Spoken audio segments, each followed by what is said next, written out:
Channel. My name is Ayesha. तो आज से हम बेसिक से टाइपस्क्रिप्ट पढ़ना स्टार्ट करेंगे। आज के वीडियो में हम वेरिएबल्स पढ़ेंगे और हम इस स्लाइड से वेरिएबल्स पढ़ेंगे। सर हमजा है वो इस स्लाइड से हमें टाइपस्क्रिप्ट पढ़ाएंगे। हो सकता है कि आपके टीचर कोई और हो और वो आप लोग को किसी और जगह से टाइपस्क्रिप्ट पढ़ाए। तो जो सर हमजा के स्टूडेंट्स हैं वो तो इसी स्लाइड से टाइपस्क्रिप्ट पढ़ेंगे और हम भी इसी स्लाइड से पढ़ना स्टार्ट करेंगे। तो हमारा सबसे जो पहला टॉपिक है वो है हमारे पास वेरिएबल्स। इंस्टॉलेशन वगैरह हम लोग कर चुके थे, तो आज हम वेरिएबल से स्टार्ट करेंगे। वेरिएबल्स हमारे पास होते क्या है? टाइपस्क्रिप्ट में हमारे पास वेरिएबल्स जो होते हैं वो स्टोरेज लोकेशन होते हैं कि उस लोकेशन पे हम अपना डेटा या इंफॉर्मेशन स्टोर करते हैं। अब जब हम किसी वेबसाइट पे काम करते हैं, किसी एप्लीकेशन पे काम करते हैं, तो हमें बहुत ज्यादा डेटा पे काम करना पड़ता है और उस डेटा को स्टोर करने के लिए हमारे पास होते हैं वेरिएबल्स। अच्छा, अब हम इसे स्लाइड से पढ़ेंगे, तो इसी स्लाइड को देख लेते हैं। सबसे पहले मैं यहाँ पे इसको पढ़ने से पहले यहाँ पे बना लेते हैं हम अपना फोल्डर। तो यहाँ पे हम अपना फोल्डर बना लेंगे। मैंने यहाँ पे एक पहले से फोल्डर बनाया था जिसमें मैंने 45 क्वेश्चन का असाइनमेंट करना स्टार्ट किया था। तो यहाँ पे पहले मैंने टाइपस्क्रिप्ट का फोल्डर बनाया और इसके अंदर मैंने एक और फोल्डर बनाया था।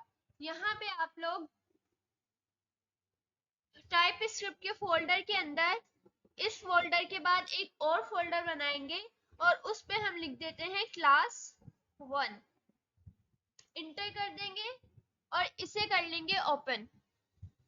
यहाँ पे हम अपने एड्रेस बार पे आके इसको कर देते हैं cmd एंड अपने कमांड प्रॉम्प्ट पे हम लिख देंगे code space dot and enter. तो यहाँ पे हमारे पास VS कोड खुल गया।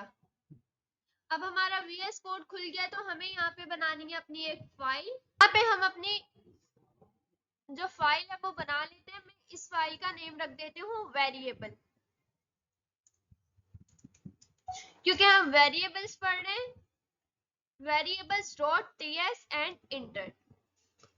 तो यहाँ पे अब हम लोग क्या करेंगे कि यही स्लाइड खोल लेते हैं और यहाँ आप लोग ये पहला वाला पॉइंट छोड़ दें, पहले हम इस पॉइंट को देखेंगे। A typescript variable is simply a name of storage location। जो हमारा टाइपस्क्रिप्ट का वेरिएबल है वो, तो ये हमारे पास एक स्टोरेज लोकेशन है। स्टोरेज लोकेशन का ये मतलब है कि हमारे पास ऐसी लोकेशन है जहां पे हम अपना डेटा स्टोर करते हैं। अपना VS कोड ओपन कर लेते हैं। अब आप लोग वेरिएबल्स को एक कंटेनर समझ सकते हैं कि हमारे पास एक कंटेनर है जिसमें हम अपना डेटा स्टोर करते हैं। अच्छा, वेरिएबल को बनाने के लिए हमें उसका सिंटैक्स फॉलो करना पड़ेगा। तो वेरिएबल डिक्लेयर करने के लिए सबसे पहले हमारे पास एक कीवर्ड होता है लेट।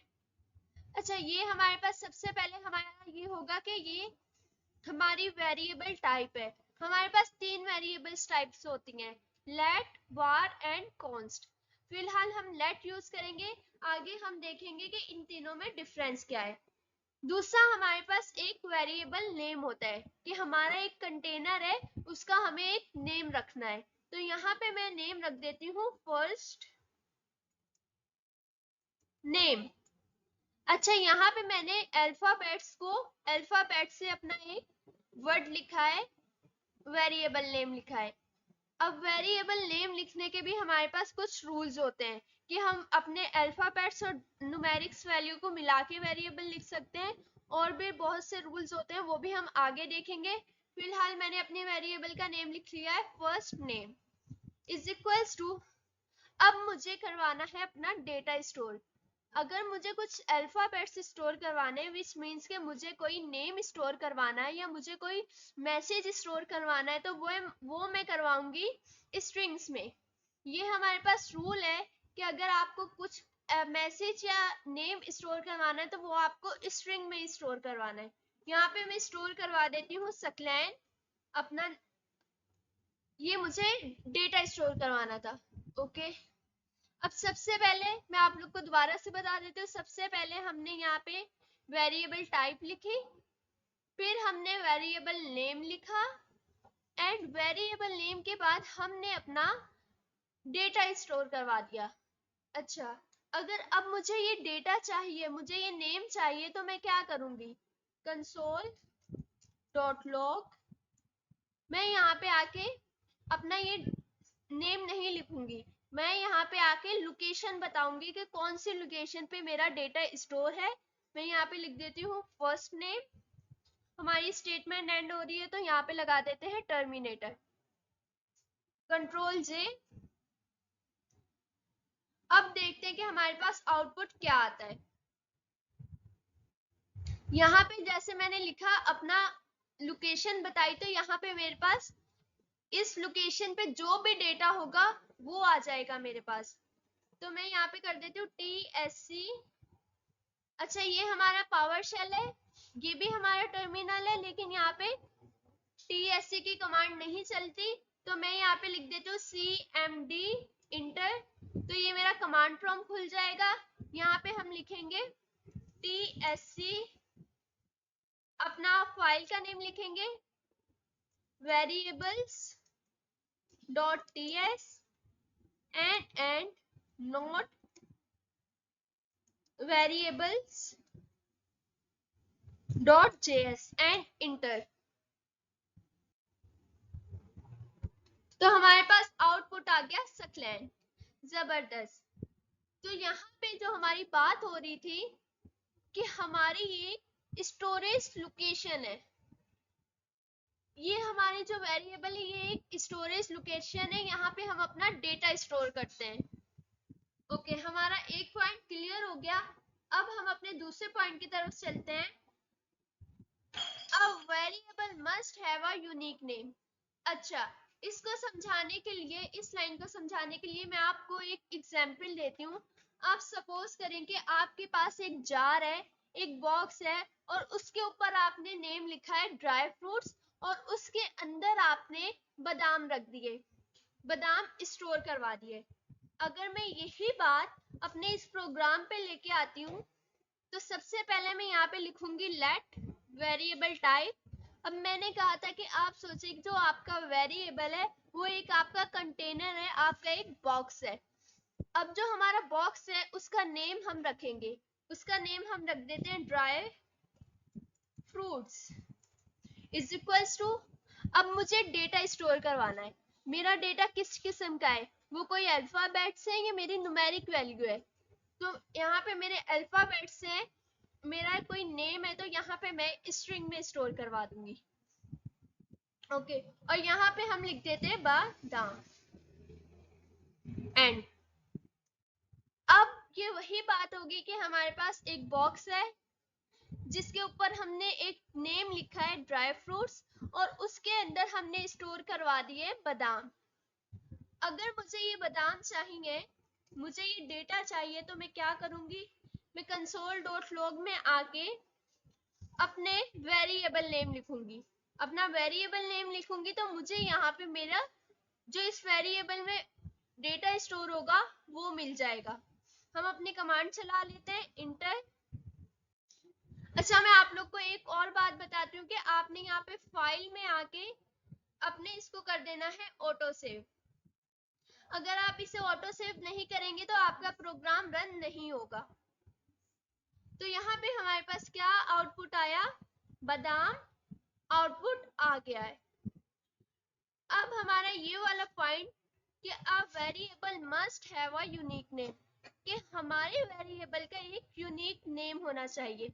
अब आप लोग दोबारा से सपोज करें कि आपके पास एक वही पहले वाला बॉक्स है, अब आपके पास एक दूसरा बॉक्स है जिसपे आपने लिखा है ड्राई फ्रूट, दोनों को जो नेम है वो है ड्राई फ्रूट। अब उसके ऊपर हमने चिट लगाई और उसके ऊपर लिखा है ड्राई फ्रूट, और एक के अंदर स्टोर करवा दिया हमने बादाम, दूसरे के अंदर स्टोर करवा दिए हमने पिस्ता। अब क्या होगा कि अब आप कंफ्यूज हो जाएंगे। अगर आपको पिस्ता चाहिए तो क्या पता आप बादाम ले लें, और अगर आपको बादाम चाहिए तो क्या पता आप पिस्ते वाला बॉक्स उठा लें। तो इससे क्या होगा कि आप कंफ्यूज हो गए। अगर यही वाली एग्जाम्पल मैं अपने इस कोड में लिखती हूँ, लेट ड्राई फ्रूट्स, मैं इसको थोड़ी देर के लिए कमेंट कर देती हूँ वरना मेरा आएगा एरर। ये एरर क्यों आ रहा है ये भी हम आगे जाके देखेंगे। इज इक्वल्स टू, एंड दूसरा मेरा जो वेरिएबल है let dry fruits is equals to पिस्ता। स्टेटमेंट एंड हो रही है तो हम लगा देते हैं यहाँ पे टर्मिनल। अब टाइप स्क्रिप्ट ने हमें दे दिया एरर। टाइप स्क्रिप्ट हमें कहती है कि आप एक नेम के दो वेरिएबल्स नहीं बना सकते। आपके हर वेरिएबल का एक यूनिक नेम होना चाहिए जो आपके दूसरे वेरिएबल का ना हो। कि अगर आप यही काम अगर आप जावा स्क्रिप्ट में करते, मैं आपको यहाँ पे करके दिखा देती हूँ। TSC वेरिएबल्स .ts, इस कमांड से क्या होता है कि हमारा टाइप स्क्रिप्ट का जो कोड होता है वो कंपाइल हो जाता है जावा स्क्रिप्ट में। अब देखें हम टाइप स्क्रिप्ट में काम कर रहे थे तो हमारे कंपाइल करते वक्त ही हमें एरर बता दिया कि आपका इस लाइन में 8 लाइन में एरर है ड्राई फ्रूट्स पे। अब मैं यही अपना कोड जावा स्क्रिप्ट में देखती हूँ तो ये देखें जावा स्क्रिप्ट में मेरे पास कहीं पे भी एरर नहीं आया। जावा स्क्रिप्ट हमें कहती है कि आपको जो करना है आप करें। आपको एक ही वेरिएबल नेम से 10 वेरिएबल बनाने हैं, आप बना लें। और फिर आगे जाके ऐसा हो सकता है कि आपने console.log में लॉग किया और यहाँ पे आपने लिख दिया ड्राई फ्रूट्स। ठीक है, अब अगर आपको चाहिए बादाम तो आपके पास आउटपुट में आ रहा है पिस्ता। अगर आपको चाहिए पिस्ता तो आपके पास आउटपुट में आ रहा है बादाम। तो जावा स्क्रिप्ट में हम इसी वजह से काम नहीं करते कि हमें ये हर चीज अलाउ कर देता है, हमें ये एरर नहीं बताता। टाइप स्क्रिप्ट ने कहा कि आपका ये रूल है कि आपने एक वेरिएबल के एक ही वेरिएबल नेम से दो वेरिएबल नहीं बना सकते। तो यहाँ पे इसने हमें दे दिया एरर। इसको मैं कर देती हूँ कमेंट और इसके आगे लिख देती हूँ एरर। अच्छा, अब यही हमारी बात है कि हम यहाँ पे आए तो आपके वेरिएबल का एक यूनिक नेम होना चाहिए, ऐसा नेम जो किसी और वेरिएबल का ना हो। अब हमारा जो सबसे फर्स्ट पॉइंट है जो हम सबसे एंड में देख रहे हैं, इसका क्या मतलब है। Variable means anything that can very. Variable का मतलब है कि उसमें जो भी वैल्यू हो वो चेंज हो सकती है। ओके, अब यहाँ पे अभी तक हमारा एरर क्यों आ रहा है, क्योंकि हमारी यहाँ पे जावा स्क्रिप्ट की फाइल खुली है। हम इसको कर देते हैं बंद तो हमारा एरर चला गया। अब हमने यहाँ पे क्या किया, अब हम वो देखते हैं कि हमें उस बात लाइन में क्या कहा गया है। अब आप फिर से सपोज कर लें कि आपके पास वही बॉक्स है, अभी सिर्फ आपके पास एक ही बॉक्स है और उसके ऊपर आपका नेम है ड्राई फ्रूट्स और उसके अंदर आपके पास बादाम स्टोर है और वो बॉक्स हो गया खाली, उसमें से बादाम खत्म हो गए तो अब आप उसमें स्टोर करवा रहे हैं पिस्ता। अगर यही बात हम यहाँ पे अपने प्रोग्राम में लाएं और यहाँ पे लाके कर देते हैं ड्राई फ्रूट्स, एरर आ रहा है, इसको भी करना पड़ेगा कमेंट थोड़ी देर के लिए। इज इक्वल्स टू, यहाँ पे मेरे पास पहले था बादाम। अब क्या हुआ कि अब मेरे जो जार है वो खाली हो गया तो अब मैं उसमें कुछ नया स्टोर करवा सकती हूँ। मैं यहाँ पे आती हूँ, इसी वेरिएबल नेम पे मैं कोई नई वैल्यू स्टोर करवा सकती हूँ और वैल्यू में क्या लिख देती हूँ मैं, पिस्ता। तो इस तरह से अब आप लोग कहेंगे तो ये भी तो दो वेरिएबल्स नेम है, ये भी तो एक ही वेरिएबल नेम है और इसको हमने दो दफा लिख दिया तो अब हमारा एरर क्यों नहीं आया। इसको हमने दो दफा लिखा है लेकिन इसको मैंने लेट के साथ डिक्लेयर नहीं किया। इसका मतलब कि ये मेरा दूसरा वेरिएबल नहीं बना, ये मेरा पहला वाला ही वेरिएबल है लेकिन इसकी मैंने वैल्यू अपडेट करवा दी। अगर अब मैं कंसोल करूंगी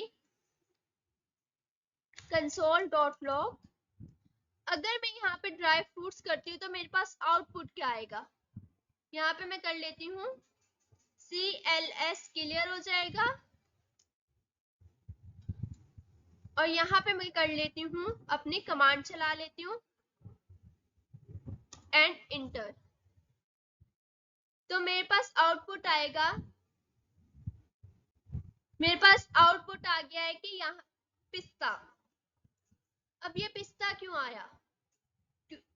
आना तो हमारा बादाम चाहिए था, लेकिन हमने इस वेरिएबल को, इसकी वैल्यू को, इससे वेरिएबल की वैल्यू को, ये वेरिएबल की वैल्यू, इसको हमने नीचे आए और इसको हमने अपडेट करवा दिया। बादाम की जगह हमने स्टोर करवा दिया पिस्ता। तो हमारे पास क्या आउटपुट आया? पिस्ता। ओके, तो अब हम क्या देखते हैं कि मैं यहाँ पे दोबारा से आता हूँ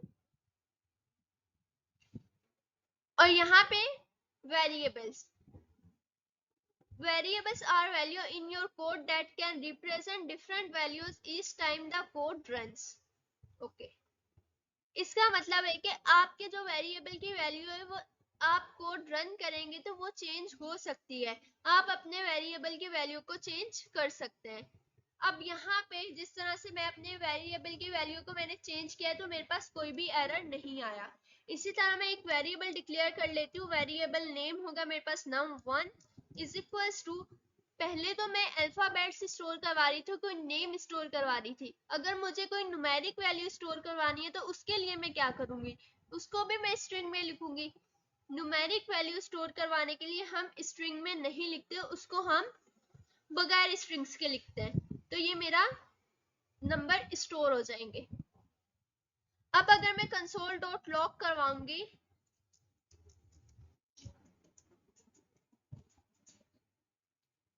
यहाँ पे मैं अपनी लोकेशन बताऊंगी कि कौन सी लोकेशन पे है मेरा डेटा।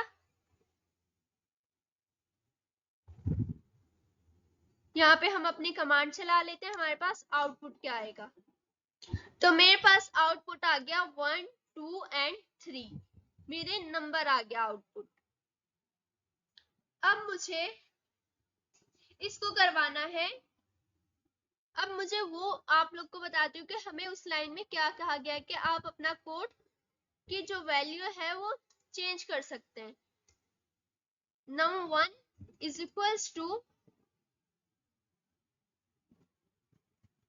अब मैं यहाँ पे अपनी वैल्यू चेंज कर देती हूँ, मैं कर देती हूँ 4, 5 एंड 6। तो मेरा एरर चला गया, मैंने अपनी वैल्यू को करवा लिया है अपडेट। तो ये मेरा इस तरफ चला गया। मैं इसको अपने टर्मिनल पे ले आती हूँ, यहाँ पे मैं CLS करूंगी और यहाँ पे मैं दोबारा से अपनी कमांड चला दूंगी। तो अब क्या हुआ कि मेरे पास ये जो वैल्यू है ये हो गई अपडेट, ये चेंज हो गई है। पहले जो मेरी वैल्यू थी वो 1, 2 एंड 3 आ रही थी, अब मेरी वैल्यू चेंज हो गए 4, 5, 6 हो गई। तो इस बात का यही मतलब है कि जब आप अपना कोड रन करेंगे, हर दफा अगर आप अपनी वैल्यूज चेंज करेंगे वेरिएबल की, तो आपके कोड रन करने के बाद आपको एक नई वैल्यू मिलेगी। The first time you create a variable, you declare it. जब आप पहले टाइम एक वेरिएबल को डिक्लेयर करते, एक वेरिएबल को बनाते हैं, तो आप उसे डिक्लेयर करते हैं। And you need a special word, और आपको किसी वेरिएबल बनाने के लिए एक स्पेशल वर्ड की जरूरत पड़ती है। फॉर दैट लेट, वार और कॉन्स्ट, जैसा कि लेट, वार और कॉन्स्ट। ओके, कि जब भी हम एक वेरिएबल डिक्लेयर करेंगे हमें एक स्पेशल वर्ड की नीड है, उसके बगैर हम अपना वेरिएबल नहीं बना सकते। अगर मैं यहाँ पे अपना वेरिएबल बनाने की कोशिश करूं, मैं यहाँ पे लिख देती हूँ name is equals to Fatima,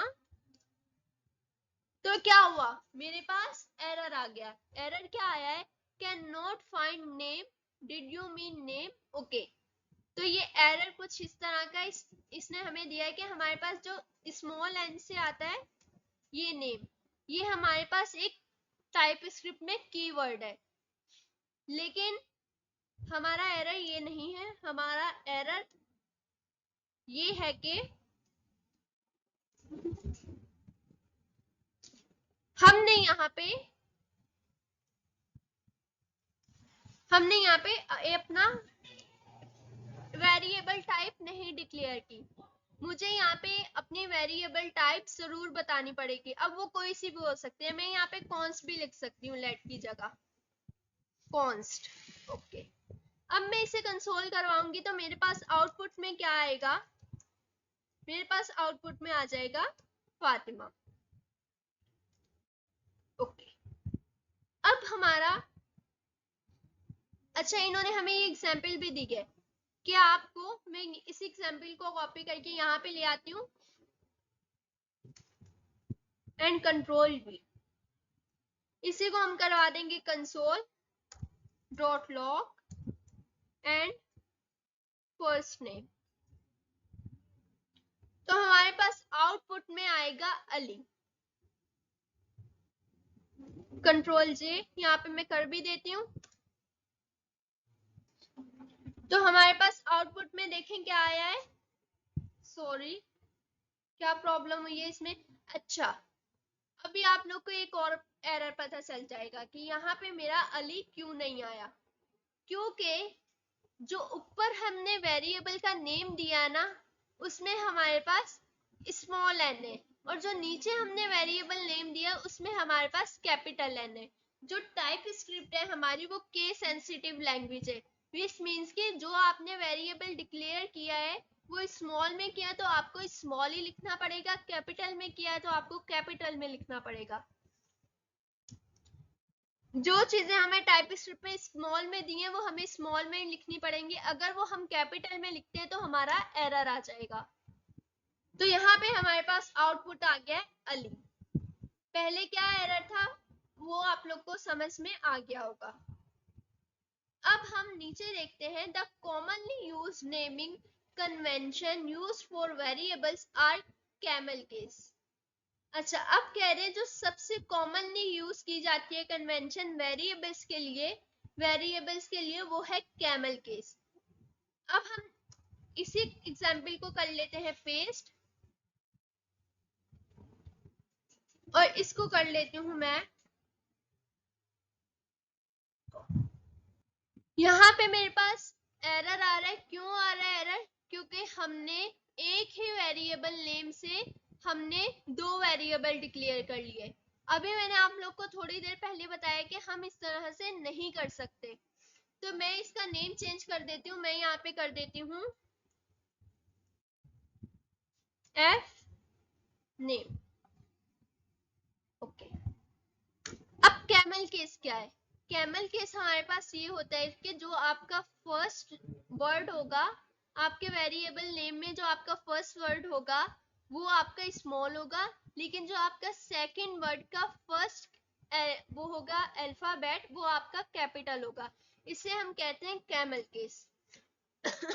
और टाइप स्क्रिप्ट में वेरिएबल नेम के लिए ज्यादा कैमल केस यूज किया जाता है।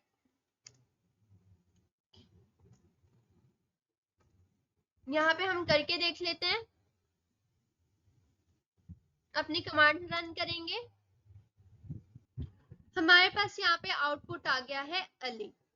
अच्छा, अब हम अपनी स्लाइड पे दोबारा से आ जाते हैं। तो आज हमने बेसिक वेरिएबल्स खत्म कर लिए, बेसिक वेरिएबल्स पढ़ लिए हैं। अब हम नेक्स्ट वीडियो में इंशाल्लाह थोड़े से डिटेल में और वेरिएबल्स देख लेंगे, जो हमारे पास थोड़ी सी स्लाइड रह गई है, और फिर हम अपने अगले टॉपिक्स पे आएंगे। हम ये इंशाल्लाह हम कोशिश करेंगे कि आपकी नेक्स्ट क्लास से पहले हम ये खत्म कर ले पूरी स्लाइड। अगर ये पूरी स्लाइड खत्म ना हो सकी तो इंशाल्लाह हम एरेस तक कंप्लीट कर लेंगे। अगर आप लोग का कोई भी एरर आ रही है, आप लोग को वेरिएबल्स में कुछ समझ में ना आया हो, तो आप मुझसे कमेंट में पूछ सकते हैं, मैं आपको जवाब देने की पूरी कोशिश करूंगी। अब ऐसे स्टूडेंट्स जिनके टीचर सर हमजा नहीं है, उन्हें सर हमजा नहीं पढ़ा रहे, और उनके कोई और टीचर हैं और उन्हें कहीं और से टाइप स्क्रिप्ट पढ़ा रहे हैं, तो आप लोग को कंफ्यूज होने की जरूरत नहीं है। आप वेरिएबल्स, टाइप स्क्रिप्ट के वेरिएबल्स कहीं से भी पढ़ लें, एक ही रूल होंगे सबके, लेकिन एग्जाम्पल्स अलग हो सकती हैं। तो अगर आप लोगों को समझ में आया है तो भी आप मुझे कमेंट में बताएं, ताकि मुझे समझ में आए कि आप लोग को कितना समझ में आया है। नेक्स्ट वीडियो में हम इंशाल्लाह अपने नेक्स्ट टॉपिक्स कवर करेंगे। तब तक के अपना ख्याल रखिएगा। अल्लाह हाफिज।